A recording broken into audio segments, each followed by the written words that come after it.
feeling like a shark in a shrimp tank. Big fish, small pond in the shrimp tank. Hello and welcome to the video wrap-up show for the Shrimp Tank podcast in Seattle. I'm Dan Whedon and I'm joined by my co-host, Monica Blackwood. Monica and I had a fascinating and fun conversation today with our guest, Danny Steiger. To catch the entire episode, and you should, subscribe wherever you get your podcasts. You can also find all of our episodes on our website at shrimptankpodcast.com/Seattle.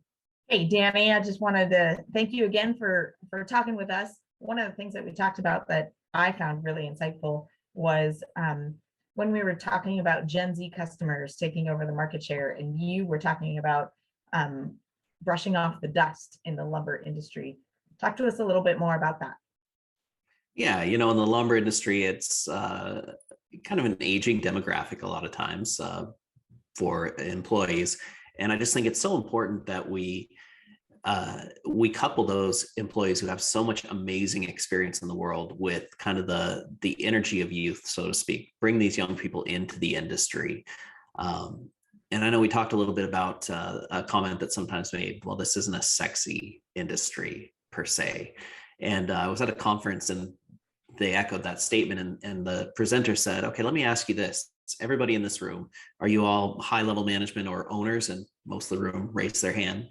And then she said, so how many of you have a college degree, 4-year degree? And maybe a third raised their hand. She said, okay, so you're telling me that all of you are potentially at the top of this field, and you got there with your hard work and street smarts and working through things.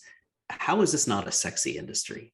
And again, I'm not downplaying 4-year university. It's awesome for a lot of people, but it's also not necessary for great success. And some people are more prone to one path or the other. But, just embracing, getting people in here and then speaking to the customer base, if we're talking, Gen Z, any of those, and changing what we offer, whether that's e-commerce offerings or the way we advertise, all those things. We need to embrace it. If you don't embrace that future demographic, you're falling behind. One of the uniquely interesting things about your business is that you have an ESOP for your employees. And we spoke quite a bit about that on the podcast. Everybody should go listen to it. But for those who may not or haven't listened already, share with us a little bit about how the ESOP came about in your business and what it's meant to your employees. Yeah, absolutely. So it came about, our previous owners were looking to retire and potentially selling the business. And most of the people wanted to potentially liquidate one of the 2 stores because it is a small community and there are 2 stores. And they didn't want to do that. And so they looked at different options and they came across the ESOP offering. So what they did was they sold the business to the employees, essentially to the ESOP. So they got paid out for all their hard work. They made an incredible business. And then they blessed the current and the future employees by creating this ESOP. So what it basically is it's a retirement benefit, and employees get shares of the company.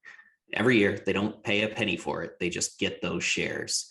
And then that share value also goes up based on the value of the company. So the more productive the employees are, the more the share value grows, the more their retirement grows. And then we buy their shares back when they leave and give those shares back to existing employees. So it's an incredible wealth sharing model, incredible way to get buy-in from employees.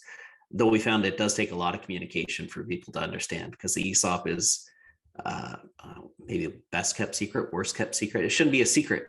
So few people know about it, but it's incredible. And you can really get a lot of ownership out of the employees, and awesome to share the profits directly with them that way.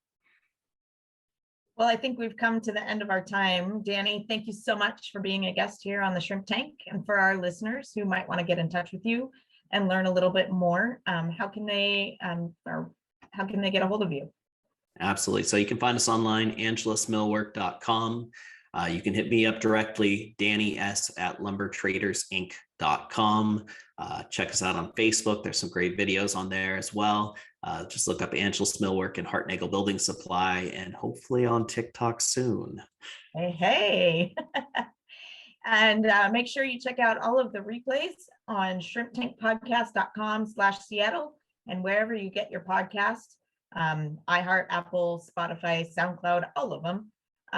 Please follow us on our show's social media pages as well on YouTube, Facebook, and Instagram. Who knows, maybe TikTok someday. Who knows? Maybe TikTok. We're going to follow the lead of Danny. Well, Danny, thank you very much for being on the show today. Monica, as always, thank you. Hey, everyone, if you like this video, go down below, click like and subscribe, leave a comment. We'd love to hear from you. Also, check out our patron membership page that's filled with exclusive content to help you grow your business and enrich your life. Go to patreon.com/ShrimpTankSeattle. And join us every week at 12 p.m. Pacific for our live stream broadcast on our Facebook page. Our next show will be on June 28th. We hope to see you then. Until we meet again, be safe, be well, and be prosperous. Because for right now, the shrimp is back in the tank. So long. I've been feeling like a shark in a shrimp tank. Big fish, small pond in the shrimp tank.